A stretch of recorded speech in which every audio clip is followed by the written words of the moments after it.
네, 말씀은 마가복음 6번째 시간이고요. 제목은 귀신된 푸뉴마라는 제목입니다. 마가복음 1장 21절에서 28절까지 말씀 보겠습니다. 마가복음 1장 21절에서 28절 같이 읽을게요. 그들이 가버나움에 들어가니라.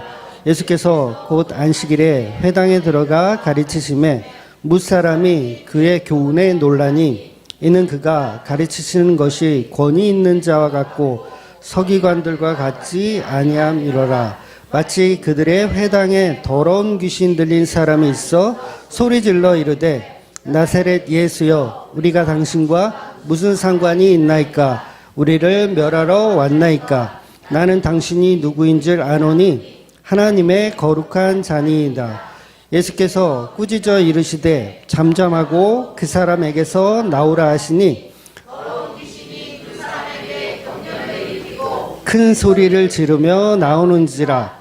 다 놀라 서로 물어 이르되 이는 어찌미요 권위 있는 새 교훈이로다. 더러운 귀신들에게 명한즉 순종하는도다 하더라.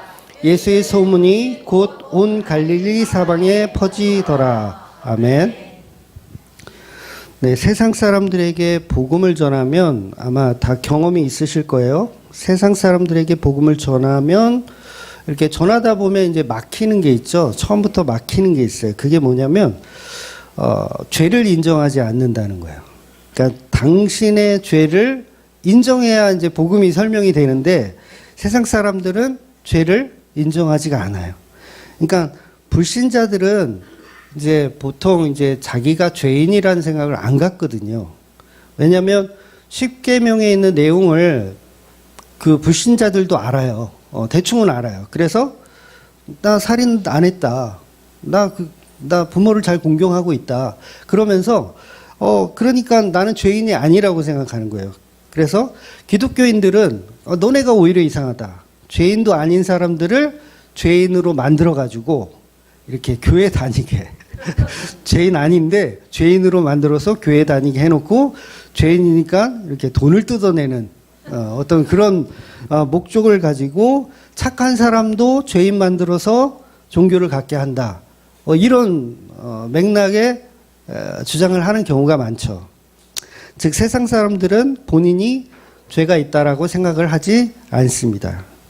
그런데 성경에서 말하는 죄의 개념은요, 윤리 도덕적인 죄가 아니에요.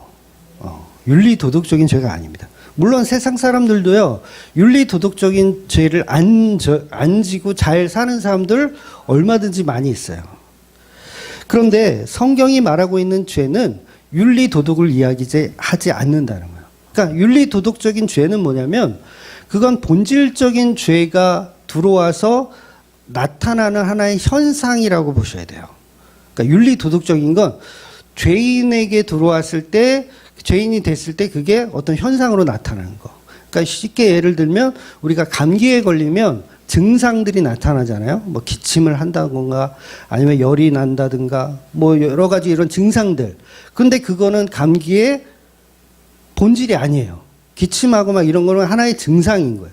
근데 실제로 감기는 뭐 때문에 걸립니까? 바이러스 때문에 걸리잖아요. 그러니까 바이러스라는 본질이 죄이고 그건 증상이에요. 그러니까 윤리도덕적인 게 죄가 아니고 죄의 본질은 뭐냐면 우리 인간이 창조주인 하나님을 알아보지 못하는 게 사실은 가장 큰 죄의 원인인 거예요.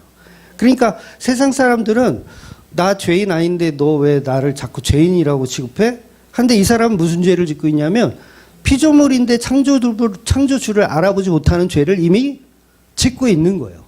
그거에 대한 해결이 돼야 된다는 거죠. 근데 세상 사람들은 창조주를 알아보지 못하는 걸 죄라고 생각하지 않고 그냥 윤리적이며 도덕적인 거를 죄라고 생각하기 때문에 말이 통해요, 안 통해요? 네, 안 통하게 되어 있는 거예요. 그래서 근본적으로 죄는 피조물이 창조주를 모른다는 게 죄입니다. 그리고 그 창조주가 성육신을 하셔서 이 땅에 오신 그 메시아 예수 그리스도라는 걸 못 알아보는 게 가장 큰 죄이고 그게 사망 가운데 들어갈 죄의 원인인 거예요. 여러분, 십계명을 어겨도요, 예수 믿으면 천국 갈 수 있어요. 그런데 예수를 안 믿으면 아무리 십계명을 잘 지켜도 그 사람은 죄송하지만 죄의 근본을 해결하지 못한 사람이기 때문에 하나님께 버림을 받을 수밖에 없는 거죠. 즉, 타락한 인간들은 창조주이신 하나님을 알아보지 못하는 것. 그래서 스스로 성을 쌓고 하나님의 없이 살아요. 그래서 열심히 살죠. 세상 사람도 열심히 살아요. 기독교인이 오히려 열심히 안 살죠. 세상 사람도 열심히 살아요. 그래서 성경에 보면 그 노아의 시대를 이야기하잖아요. 그러니까 노아의 시대 보면 그들이 뭐 특별히 무슨 뭐를 잘못했다, 윤리 도덕적으로 큰 문제가 있다라고 성경은 기록합니까? 안 하고 있어요. 놀랍죠. 막 이들은 막 살인했고 뭐 나쁜 짓을 했고 막 이렇게 낱낱이 기록하고, 그래서 하나님이 열받아서 홍수를 보냈다 이러면 정황상 맞는데 그런 내용이 없어요. 그냥 시집가고 장가갔더라. 하나님의 아들들이 사람의 여자 사람의 딸들과 결혼하여 시집가고 장가가요. 그냥 살더라. 그런데 하나님 뭐라 그래요? 그 내용을 가지고 악하다 이렇게 표현하시는 거예요. 그러니까 노아의 시대는 윤리 도덕적으로 어쩌면 우리 시대보다 더 나았을지도 몰라요. 윤리 도덕적으로 더 나았을지도 몰라. 그런데 하나님 보실 땐 뭐라고요? 악이 이 세상에 창궐했다 이렇게 보는 거예요. 그래서 이 창조주를 알아보지 못하는 자체가 죄이고, 그냥 세상에서 열심히 사는 거, 윤리도덕 잘 지키면서 사는 것 자체가 하나님 보실 때는 그게 가장 악한 행동이라는 거예요. 그래서 오늘날의 세상 사람들도 전부 마찬가지입니다. 본인들은 윤리도덕을 잘 지키며 죄가 없다라고 생각하고 살아가고 있지만 하나님을 모르고 예수님을 모르기 때문에 그들은 가장 큰 죄를 이미 범하고 있는 거예요. 그래서 오늘날 교회들도 복음을 전해야 되는 거지 윤리도덕을 전해야 되는 게 아니라는 거죠. 그러니까 전하는 자나 듣는 자나 복음을 전하고 들어야 되는데, 교회들이 뭘 전하냐면 윤리와 도덕을 전하고 윤리와 도덕을 또 받고 서로 주거니 받거니 하는 거예요. 그래서 그 사람들이 모여서 뭘 하냐면 교회를 이루죠. 이거를 이제 성경에서 뭐라고 표현하냐면 소경이 소경을 인도한다 이렇게 표현을 하는 거예요. 그래서 본문에서 나오는 악한 귀신이 한다는 소리가 뭐냐면 예수님을 알아봤어요. 이분이 보통 분은 아닌 걸 알아봤어요. 그런데 뭐라고 하냐면 당신이 나와 무슨 상관이 있나이까.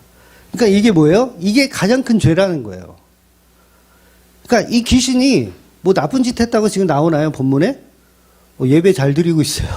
회당에서 딱 이 교인인 척 하면서 예배 잘 드리고 있어요.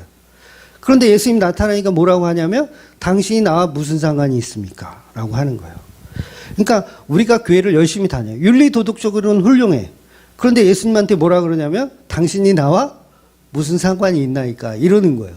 그런데 그게 가장 큰 죄고 그 죄가 바로 지옥 갈 죄라는 거예요. 그러니까 교회 안에서 예수와 상관없으면 된다 안 된다? 안 된다는 거예요. 그 역시 귀신일 뿐인 거예요. 예수와 나와 무슨 상관이냐? 이러면 그 사람이 누구라고요? 귀신인 거예요. 회당은요, 그 당시 하나님의 말씀을 듣고 나누고 그리고 기도하는 곳입니다. 그런데 버젓이 귀신이 회당을 다녀요. 놀랍지 않아요? 지금 이 귀신은요, 회당에 이미 있던 사람이에요. 있던 사람이고 그 안에 들어있는 거죠. 있던 사람인 거예요. 예배 열심히 드려요. 안식일을 지켜요. 본문의 이 말씀이 안식일이거든요. 안식일까지 지켜요. 그래서 본문에서 제자를 부르시고 그 제자들에게 처음으로 귀신을 쫓아내는 사역을 보여주시는 거예요. 그러니까 사람을 낚는다는 것은 바로 이런 거다라는 걸 표현하는 거죠. 사람을 낚는다는 건 귀신 들린 자에서 벗어나는 거. 이게 사람을 낚는다는 거예요. 그래서 윤리 도덕적인 죄를 회개하는 게 사람을 낚는 게 아니라 예수 그리스도와 어떤 관계가 있는지, 그래서 그 귀신이 나갔을 때 하나님과의 관계가, 예수님과의 관계가 회복되어지는 것, 이게 사람을 낚는 어부라는 거예요. 그래서 오늘날 교회들도 똑같죠. 주일 성수 잘하는 귀신들이요, 널려 있어요. 이해가 되세요? 안식일에 지금 회당에 나와서 지금 예배 드리고 있잖아요. 본문에서 귀신이. 그러니까 오늘날도 주일 성수 열심히 하는 귀신이 교회 안에 가득히 들어있다라는 거예요. 그래서 오늘은 이 귀신에 대한 서론적인 이야기를 하려고 그래요. 그래서 짧게 도저히 안 돼가지고, 사실은 너무 길어가지고 좀 끊기는 했는데, 그래도 평소와 다르지 않을 것 같아. 그래서 본문에서 귀신이라는 이 단어는 이제 헬라 원어로 보면 이제 푸뉴마라는 단어예요. 푸뉴마. 오늘 제목이죠? 푸뉴마라는 단어. 그래서 이 푸뉴마라는 단어는요, 여러 가지 번역으로 해석이 됩니다. 요게 좀 특이한 건데, 여러분, 푸뉴마는 성경에서 성령으로 번역하기도 해요. 그러니까 푸뉴마라는 이 단어를 어떤 때는 성령으로 번역을 하고요, 또 어떤 때는 귀신이라고 번역을 해요. 이상하죠? 번역을 그렇게 해요. 하여튼간. 그리고 인간의 어떤 심령을 이야기할 때도 푸뉴마를 써요. 놀랍죠? 그러니까 마음이라고 번역하기도 해요. 우리의 마음. 그것도 푸뉴마를 써요. 그래서 우리가 산상수훈에 잘 아는 말씀 중에 심령이 가난한 자는 복이 있나니 할 때 그 심령이 푸뉴마예요. 근데 이 푸뉴마는 누구에게 있는 푸뉴마예요? 사람에게 있는 푸뉴마죠. 그리고 오늘은 귀신을 가리키는 푸뉴마. 그리고 성령을 가리킬 때도 푸뉴마. 다 푸뉴마예요. 야, 얼마나 쉬운지 몰라? 다 푸뉴마로 다 해결해. 갸야. 이렇게. 어? 다 똑같아요. 거시기요. 그러니까 거시기인데 이거를 성령으로도 표현하고 귀신으로도 표현하고 사람한테도 적용한다는 거예요. 그래서 이 푸뉴마는 이 세 가지에 다 적용을 할 수 있다라는 거예요. 그래서 이 부분을 오늘 잘 이해하고 넘어가야 앞으로 이제 귀신에 관련된 내용들이 복음서에 보면 계속 나오잖아요. 그럼 이게 정확히 정립을 하고 가야지, 안 그러면 헷갈리게 되어 있습니다. 그래서 이 귀신 때문에 이단되는 경우 많잖아요. 귀신 때문에 이단되는 경우 많아요. 그 이재록 거기도 귀신론이고, 김기동 거기도 귀신론이고, 옛날에 그 류광수 목사 다락방 거기도 막 귀신론을 이상하게 막 해석을 해요. 그래서 귀신, 이 푸뉴마라는 개념을 오늘 확실하게 좀 정리를 안 하시면요, 집에 가서 귀신 막 소금 뿌려. 푸뉴마라는 이 개념을 정리를 못하면 소금 뿌려. 교인들도 소금 뿌리는 거 아세요? 소금 뿌려요.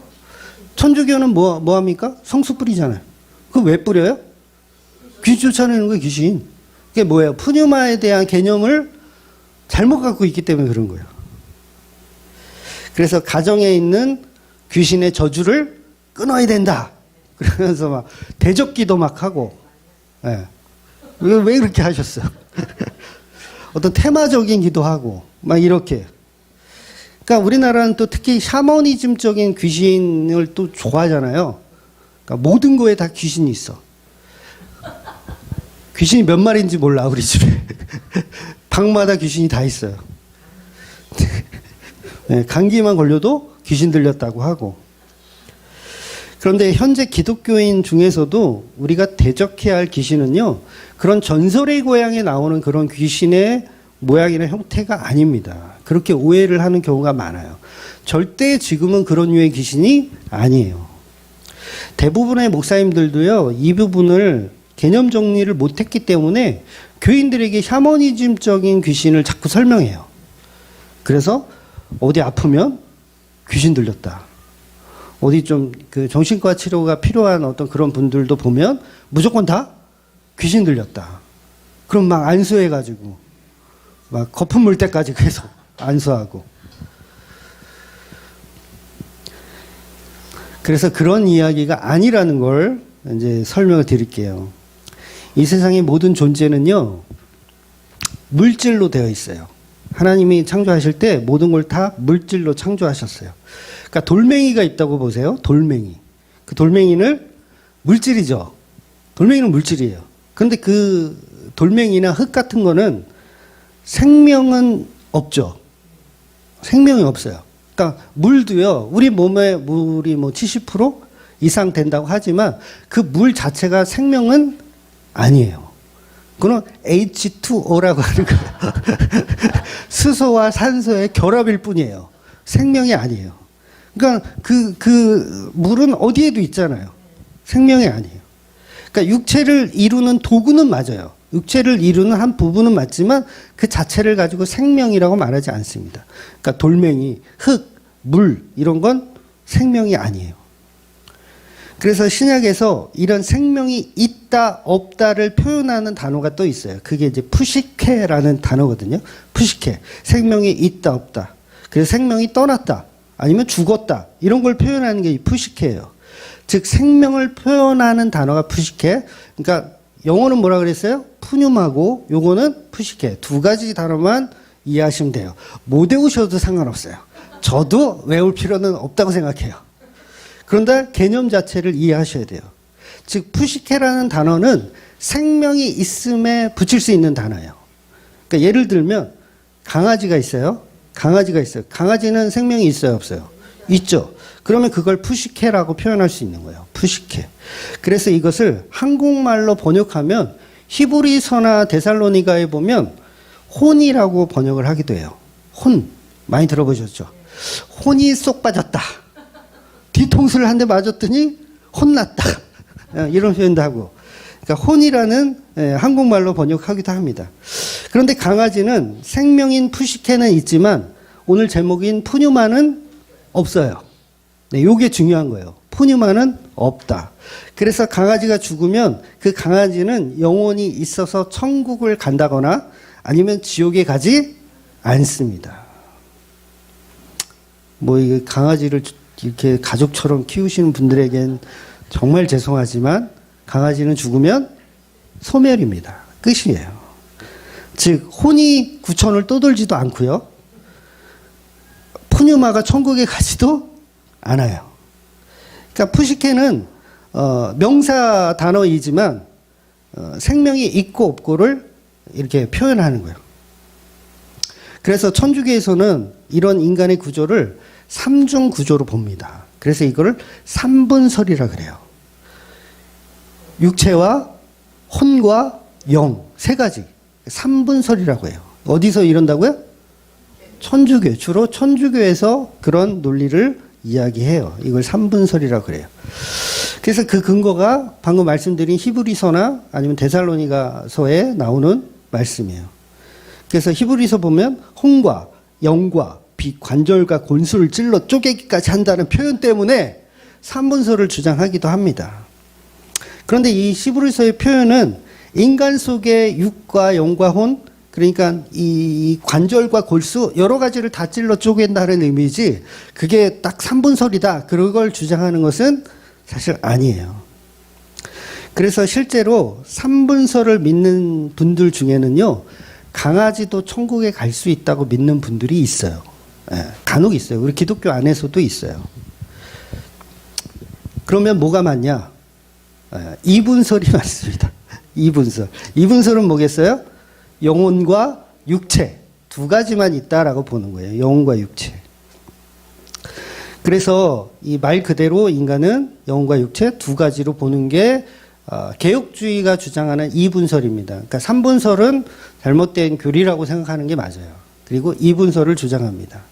그래서 강아지는 육체도 있고 생명도 있지만 그 생명이 천국을 가지 못하기 때문에 그 삼분설의 혼이라는 개념 자체는 그냥 생명이 있고 개념으로 설명하는 거지 혼 따로 있고 육 따로 있는 것이 아닌 거죠. 그래서 사람이 죽으면 영은 천국 가고 뭐 혼은 구천을 떠돈다. 뭐 이렇게 삼분설을 주장하게 되면 이게 또 애매하게 돼버려요. 근데 그렇지 않습니다. 영혼은 그냥 하나라고 생각을 하셔야 돼요. 그래서 혼이 구천을 떠돌면 어떻게 되겠어요? 귀신이죠. 그 이제 우리가 샤머니즘에서 전설의 고해에서 말하는 귀신. 그러니까 그거는 잘못된 교리라는 거예요.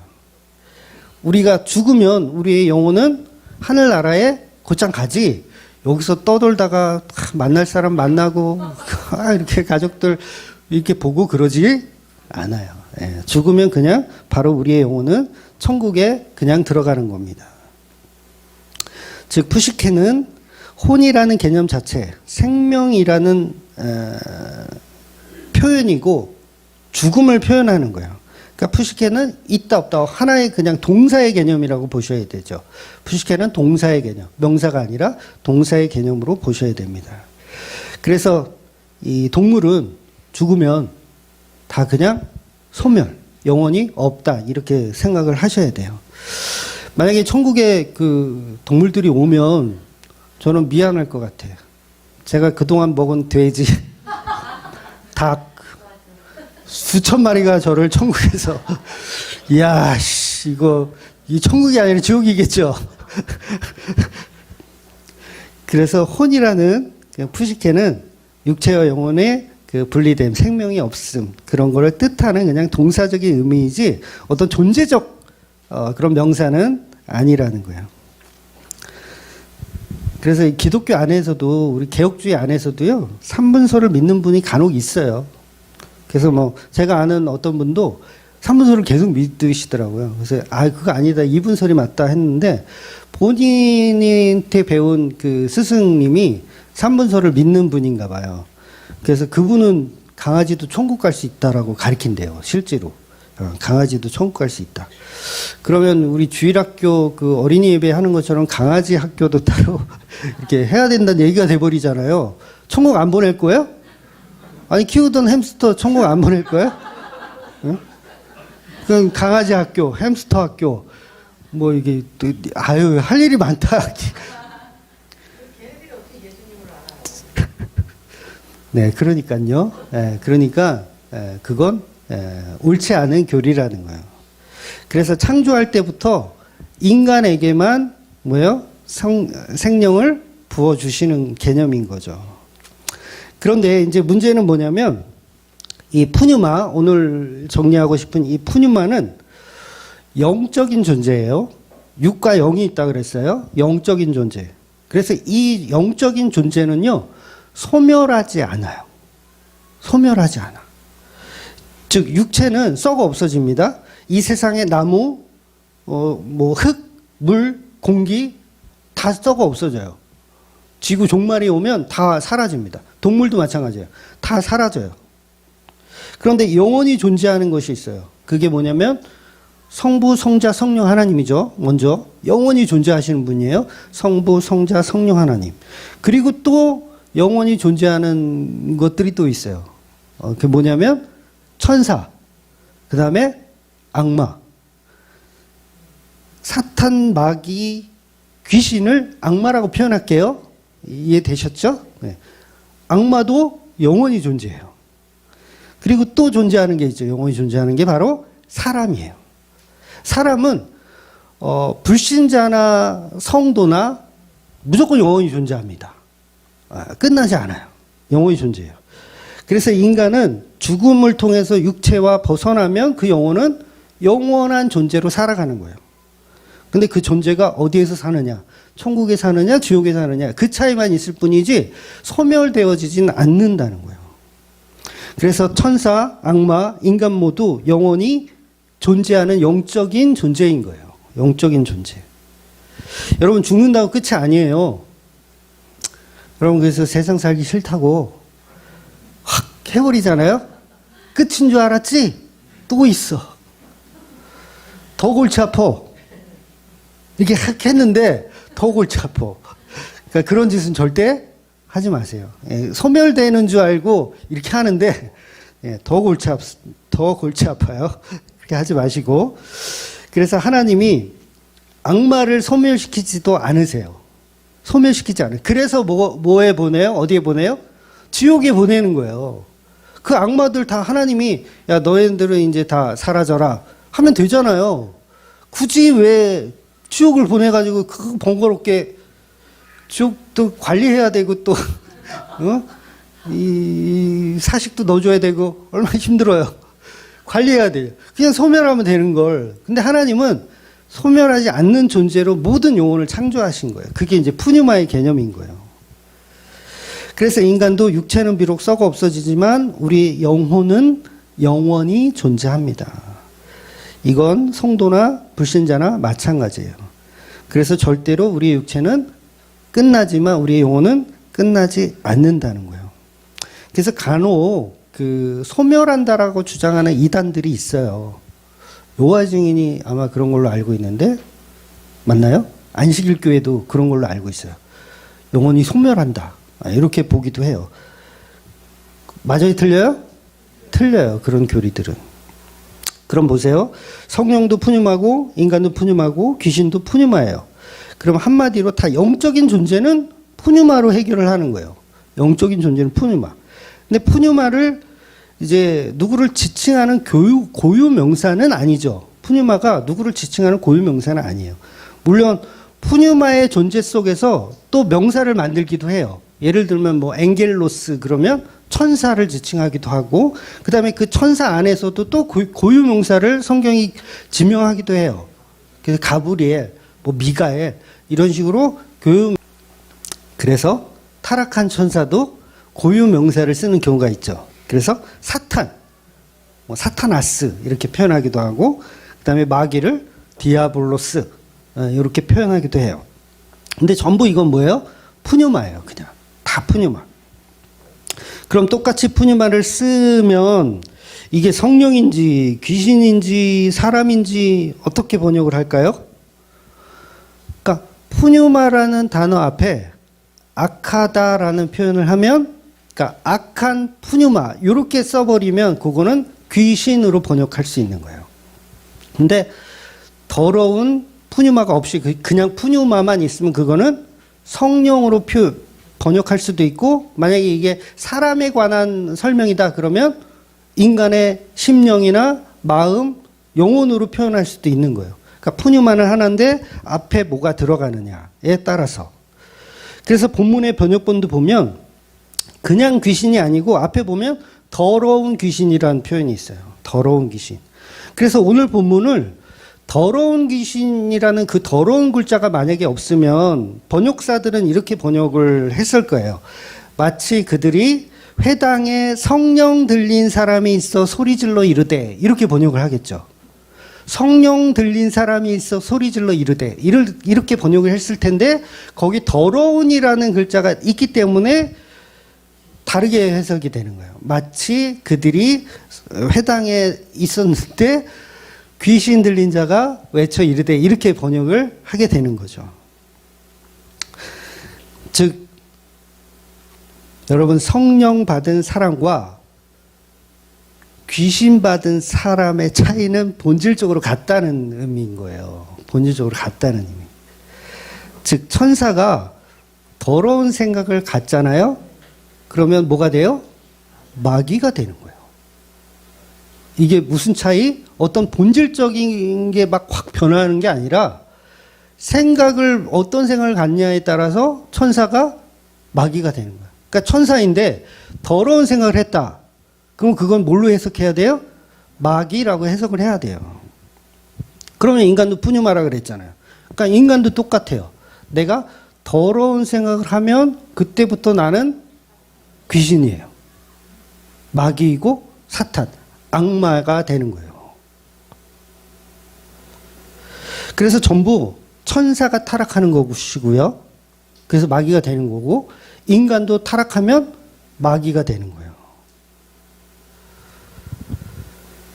물론 그래서 하나님이 마귀를 만든 게 아니에요. 그래서 하나님이 마귀를 만든 게 아니고 그래서 하나님이 우리를 지옥 보내는 게 아닌 거예요. 왜냐하면 우리가 악한 생각을 갖고 타락했기 때문에 우리가 마귀가 된 거고 지옥을 가게 되는 거죠. 물론 그 과정을 하나님이 전지전능하시기 때문에 알고 계시는 것뿐이지 하나님이 일부러 만들었다라는 그런 개념은 정확한 건 아니에요. 그러니까 설명이 좀 필요한 거죠. 그래서 소위 인간이 귀신 들렸다라는 표현은 사실은 인간 영혼 자체가 악해졌다라고 표현을 해야 돼요. 인간 자체가 악해졌다. 그러니까 귀신이 된 거죠. 귀신이 들어온 게 아니라 내가 귀신이 된 거예요. 그래서 귀신이 된 것을 본문에서는 귀신이 들어가고 나간 것으로 표현하고 있어요. 여러분, 그래서 귀신은 외부에서 악한 영이 있다가 우리 육체로 딱 빙의 돼서, 빙의라는 말 아시죠? 빙의 돼서 탁 들어와서 막 처녀 귀신이 빙의 돼서 들어오면 내가 처녀 귀신이 되고, 뭐 동자 귀신이 딱 들어오면 동자 귀신이 되고, 이런 개념이 아니라는 거예요. 지금 이 시대는요, 다 사기입니다. 그런 분들이 계시면 다 사기예요. 우리 인간이 악한 생각을 하면 그냥 귀신이 된 거예요. 한마디로 피조물이 우리 영혼이 예수를 믿지 않으면 다 악한 영입니다. 다 귀신이에요. 즉, 아담과 하와에게 뱀이 들어간 게 아니에요. 하와가 있는데 뱀이 그 하와 속으로 확 들어가서 빙이 돼서 선악과를 먹게 딱 이렇게 한 게 아니에요. 연가시처럼 이렇게 확 들어가서 하와가 따먹을 수 있게 한 게 아니라 뭘 집어넣었어요? 생각을 집어넣었어요. 어떤 생각? 더러운 생각을 집어넣었어요. 그랬더니 하와가 더러운 생각을 받아들이고 선악과를 따먹었어요. 그럼 본인이 뭐가 된 거예요? 귀신이 된 거예요. 본인이. 그래서 가룟 유다도 똑같죠. 사탄이 그 속에 빙이 돼서 들어간 게 아니라 이 가룟 유다가 더러운 생각을 가진 거예요. 그러면 그게 뭐예요? 그게 마귀인 거예요. 그러니까 우리가 믿지 않는 불신자를 놓고 전도하기 위해서 예수님 이야기를 막 해요. 불신자를 놓고 전도하기 위해서 예수님 이야기를 막 해. 그런데 이 불신자의 사상을 내가 오히려 이 반대로 됐어. 얘기를 들어보니까, 불신자의 얘기를 들어보니까 하나님 없는 거 맞는 것 같아. 예수님은 사기꾼이 맞는 것 같아. 그래서 내가 생각이 오히려 이렇게 들어왔어. 전도를 하는 게 아니라 전도를 당했어. 그러면 내가 뭐예요? 귀신 들린 거예요. 그게 귀신 들린 거. 그래서 교회 다니다가 귀신 들려서 교회 떠난 사람이 많아요. 유튜브에 귀신 들린 사람 많아요. 아무 설교나 막 들으시면 큰일 나요. 그래서 막 점치는 스님들, 막 그분들, 그냥 무당들, 특히 무당들 막 귀신 들려가지고 뭐 장군님이 들어오셨다고 막 그러면서 무당이 점도 보고 하잖아요. 다 거짓말이고요. 목사들 중에서도 귀신 쫓아내는 목사들이 있거든요. 지금도 많아요. 귀신 쫓아내는 목사들. 천주교는 뭐 성수 뿌리는 거 얘기했고요. 근데 본인들이 귀신인 거예요. 본인들이. 그러니까 예수님이 이 땅에 뭐 하러 오셨어요?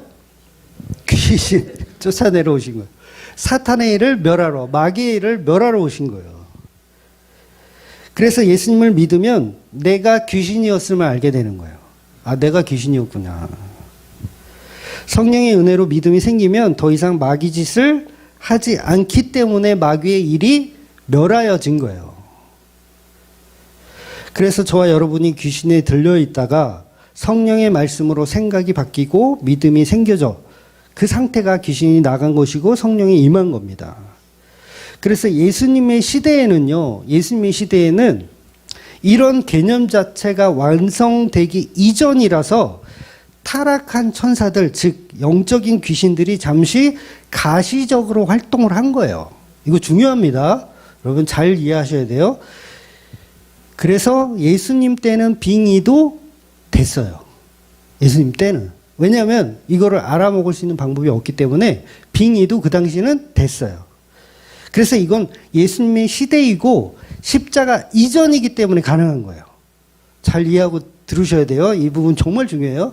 십자가 이전이기 때문에 마귀가 빙의도 해요. 사람들의 몸속에 들어가서 막 조종해. 영혼을 조종하기도 해요. 이건 언제까지? 십자가 이전까지는 가능한 현상들이었어요. 이 부분을 정리 못하면요, 아직도 귀신이 빙의 된다고 생각하는 분들이 있어요. 불신앙이고 귀신입니다. 괜히 귀신 쫓아낸다고 막 이상한 기도 하시면 안 돼요. 그건 그냥 무당이 굿하는 거예요. 십자가에서 모든 재창조를 이루셨기 때문에 지금은 더 이상 귀신이 물리적으로 활동하지 않아요. 네. 그러니까 그 목사들의 거짓말에 속지 마세요. 막 귀신 빙의 됐다고 막 그러고 다른 영혼이 막 이렇게 막 2개씩 3개씩 막 들어가지 않아요. 뭐 7귀신이라는 얘기 있잖아요. 성경에 보면. 그래서 저 최 집사는 7마리가 들어갔다고 귀신이. 그게 지금 그렇게 적용할 수 있는 본문의 내용이 아닌 거예요. 그래서 지금 이제 빙의되는 것처럼 보이는 현상들이 간혹 있잖아요. 그거는요, 그냥 정신과적 질병입니다. 네, 그건 정신과적 질병이에요. 그러니까 조현병 같은 거예요. 그러니까 다중인격도 마찬가지예요. 그것도 일종의 병입니다. 그냥. 그러니까 여러 개의 영혼이 진짜 들어온 게 아니에요. 그냥 정신과적 질병입니다.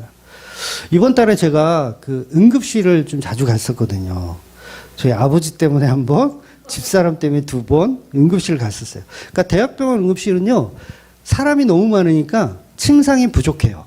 그래서 환자들을 대기실에 다 앉혀놓고 각종 이제 다 이 과가 다 다르잖아요. 응급실도 과가 다 달라요. 그래서 이제 응급실에서 이제 그 각자 이제 전문의를 불러서 이제 진찰을 받게 하는 구조가 대학병원 구조는 그렇게 되어 있어요. 그러니까 여기서는 뭐 내과 의사, 여기서는 뭐 안과 의사, 무슨 의사 다 와가지고 이렇게 진찰을 하는 거예요. 근데 문제는 뭐였냐면 그 대기실에 그 조현병 환자분이 한 분이 있었어요. 조현병. 제가 볼 때 굉장히 심하신 분 같아요. 그래서 정신과 의사 선생님을 상담하는 걸 제가 옆에서 이렇게 들으니까 그분은 환청도 들리고 그다음에 누가 자기를 죽이려고 한다.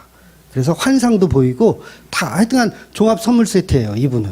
그러니까 조현병이 굉장히 심한. 그래서 결국은 이제 입원하는 걸로 보자고 이렇게 사인을 하더라고요. 입원하는 걸로, 강제 입원하는 걸로 그렇게 했어요.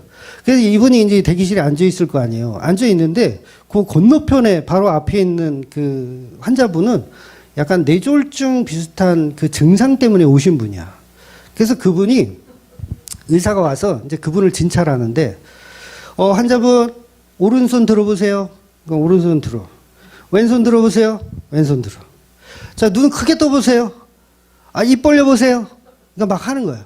근데 문제는 그 뒤에 있던 조현병 환자가 이렇게 좀 어눌하게 있어요. 어눌하게 있다가, 오른손 들어보세요. 이렇게 들어. 왼손 들어보세요. 이거 진짜 웃을 수가 없어. 웃지는 않았어요. 그 상황이. 따라해, 다. 따라하는 거야. 그러니까 이게 뭐예요? 언어에 대한 부딪힘이에요. 교류, 소통을 못하는 거죠, 지금. 본인한테 하는 얘기라고 인식을 하고 있는 거예요, 이 조현병 환자분은.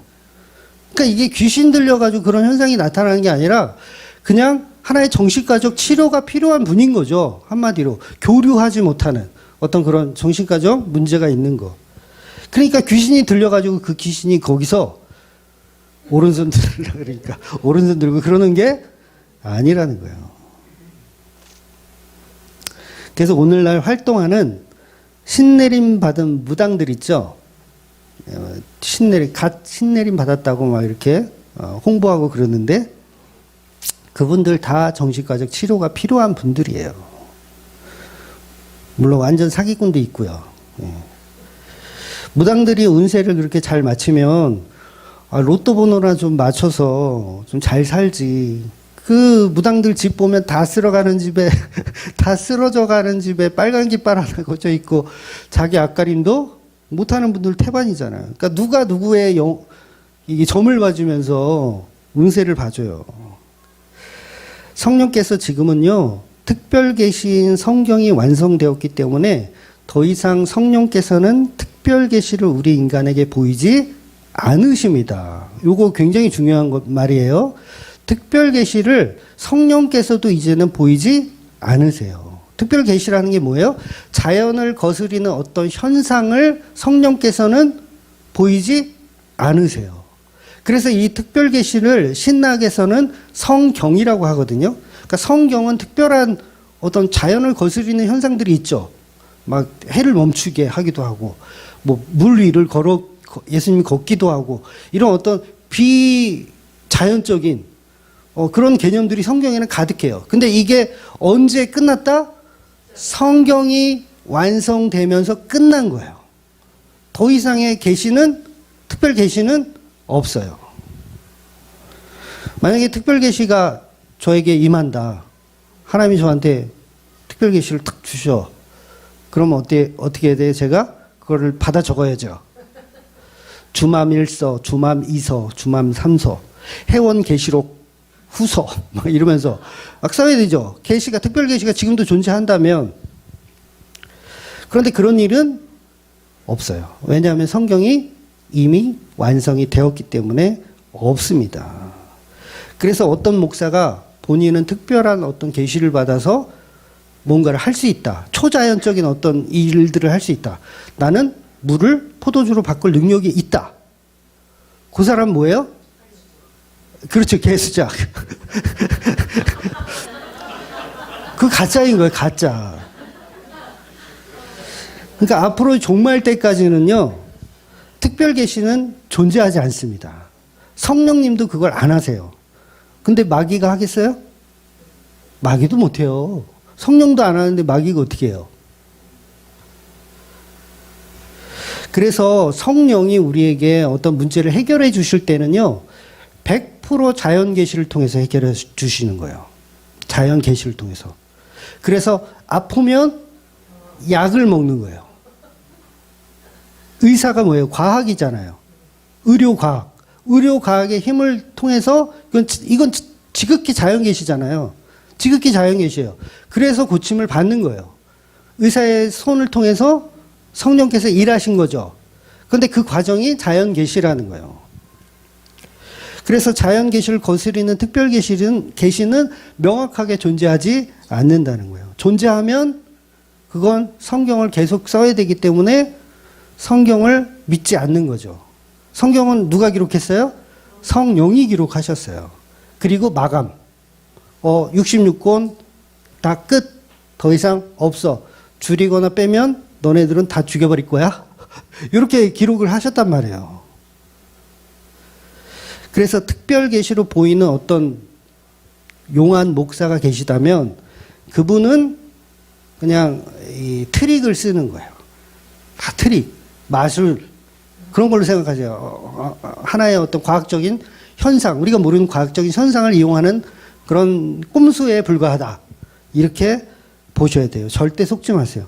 막 손으로 암덩어리 꺼내고 막 이런 거에 막 현혹돼가지고 장풍 쏘면 막 그냥 괜히 쓰러져 주고 막 이러지 마세요. 장풍이 안 나가요. 이게 제가 해봤는데요. 안 나가. 장풍 안 나가요. 100% 트릭입니다. 짜고 치는 고스톱이에요.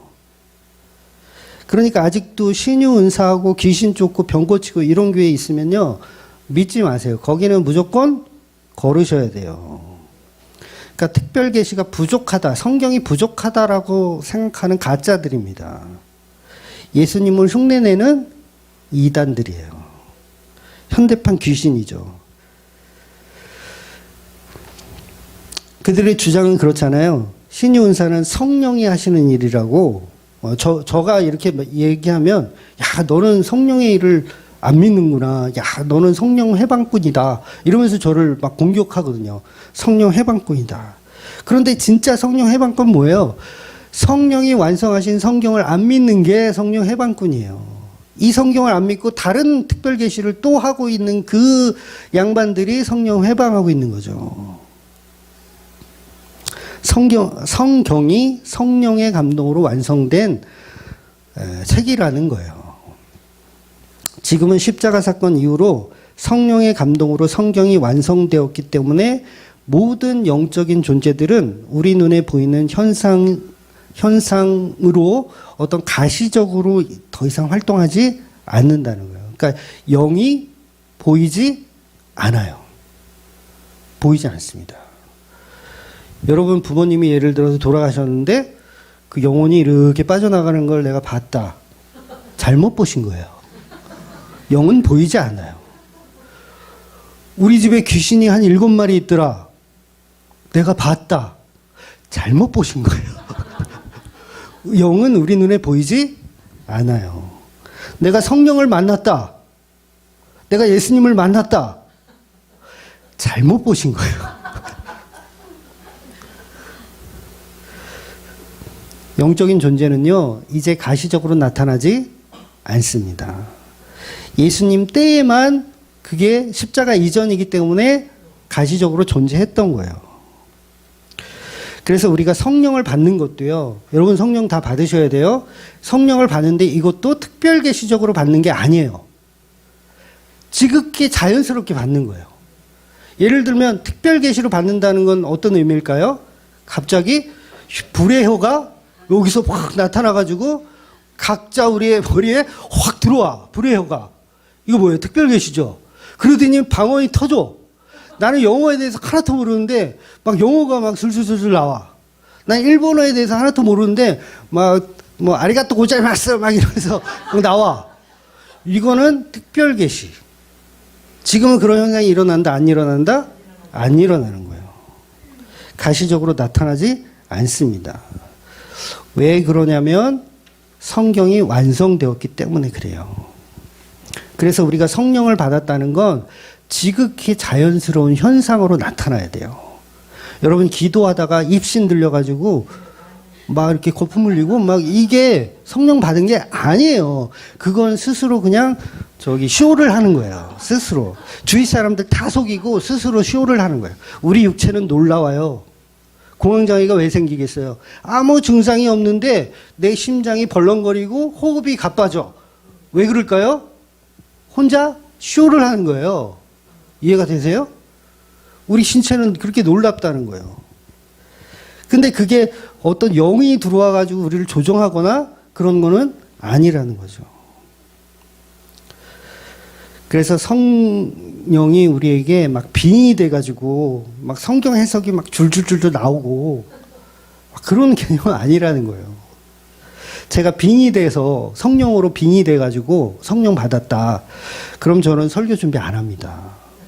설교 준비 뭐하러 해요? 성령이 내 안에 확 불의 혀로 들어와가지고 했으면 목양실에서 일주일 동안 놀다가 딱 올라가서 내 안에 성령이 계시니까 요번 주는 어떤 말씀을 필까요? 딱 마가복음 1장 보겠습니다. 그러면 1시간 동안 성령의 힘을 빌어서 할 수 있겠죠?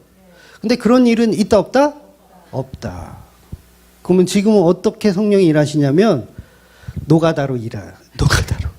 일주일 내내 성경을 연구하고 일주일 내내 이 말씀을 곱씹고 자연 계시를 통해서 자연스러운 현상을 통해서 성령이 일하시는 거예요. 그래서 잘 안 놀아요, 저는. 일주일 동안. 열심히 합니다. 그렇잖아요. 무슨 부채도사도 아니고 성령 받았으면 이쪽으로 가면 될까요? 이렇게. 저 기억력이 나빠서요. 이 원고 없잖아요. 5분도 못해요. 5분은 한다. 솔직하게 10분을 못해요. 원고가 없으면. 이게 뭐예요? 지극히 자연계시. 내가 성령을 이게 빙의 됐으면 이게 왜 필요해? 안 그래요? 이게 왜 필요합니까? 근데 이게 필요하다는 건 성령은 지금도 우리에게 자연계시를 통해서 일하고 계시다라는 거예요. 안 먹으면 배고파요. 성령 받으면 안 먹으면 배 안 고픈 줄 아세요? 배고픕니다. 말씀 안 보면 몰라요. 목사라고 다 아는 것 같아요? 다 몰라요. 돌아서면 까먹어요. 그래서 지금의 성령의 일하심도 지극히 자연 계시를 통해서 일하신다는 거예요. 그러니까 설교 준비 안 하면 헛소리를 하게 돼요.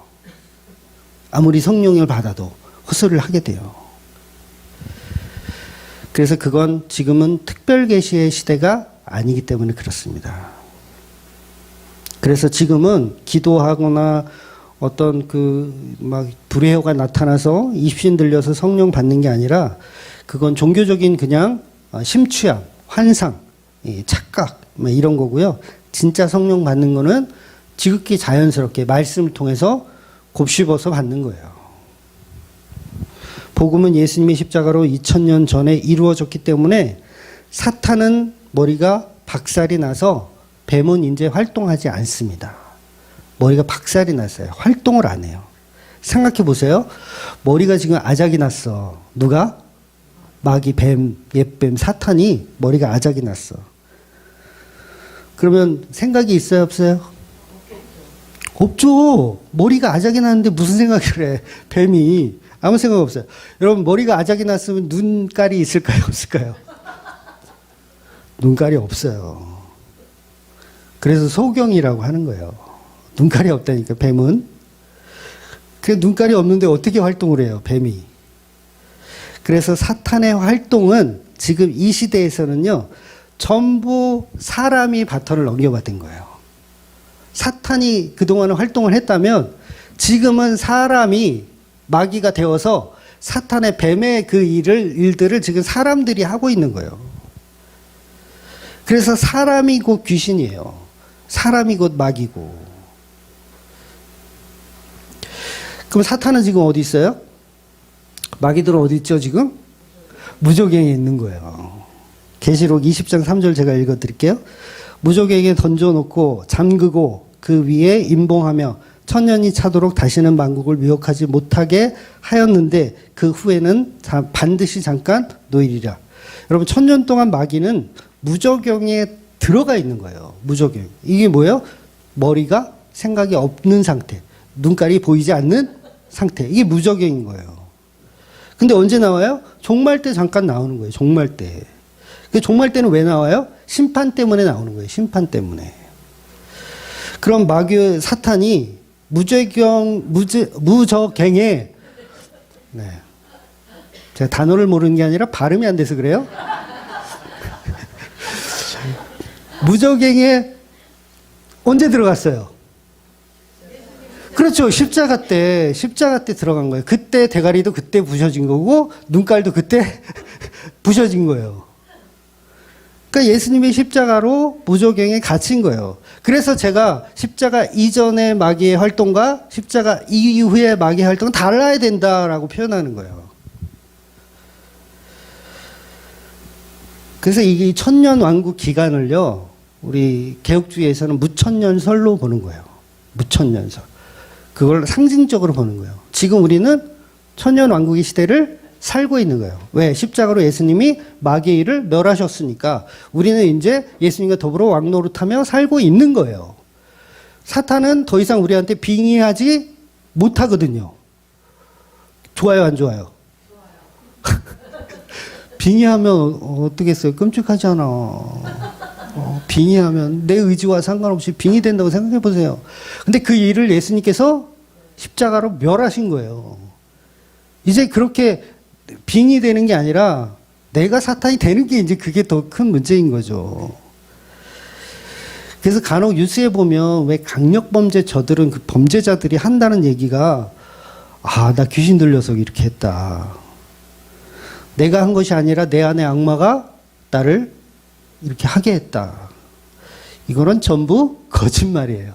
본인이 악마가 돼서 한 거지 빙의돼서 한 게 아닌 거예요.